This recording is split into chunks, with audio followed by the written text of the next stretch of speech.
Hi, I'm Wesley Boss. And I'm still Debbie Ramsey. And this is our 12 o'clock West Coast Swing basic or introductory lesson in West Coast Swing. If you'd like to find us, you can find us on our website at musicanddance.com or call us toll free 888-21-SWING.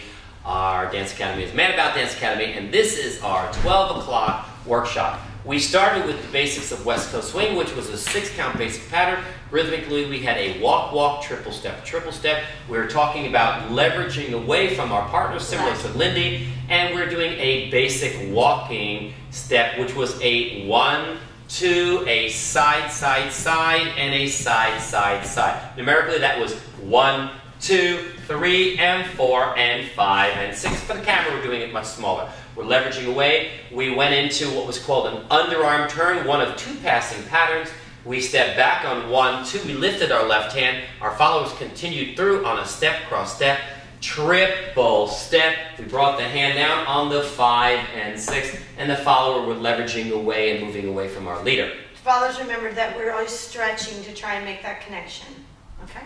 So from there, we did a walking basic again, walking 1, walking 2, and side, side, side, and side, side, side. We followed with a left side pass, same footwork for the followers, a little bit different footwork for the leaders. We moved off to our right side of the slot, keeping our left hand down, walking 1, walking 2, 3, and 4, and a 5, and 6.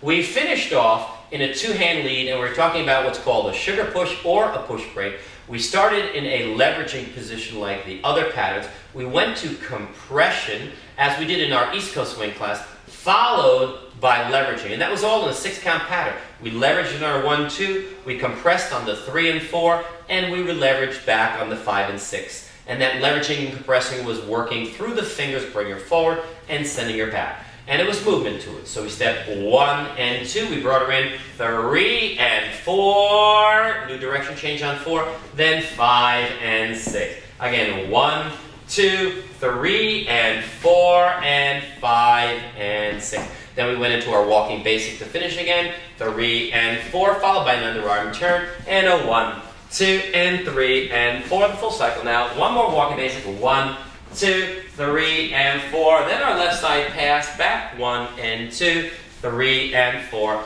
and 5 and 6. And that was the basics of our West Coast Swing. Okay, so just a couple pointers left for what we worked on in West Coast Swing for the followers is that and leaders, you don't let your arm extended straight out, locked arms one way or the other, nor are you going to be dancing with your arms really pulled back. So there's kind of a happy medium there.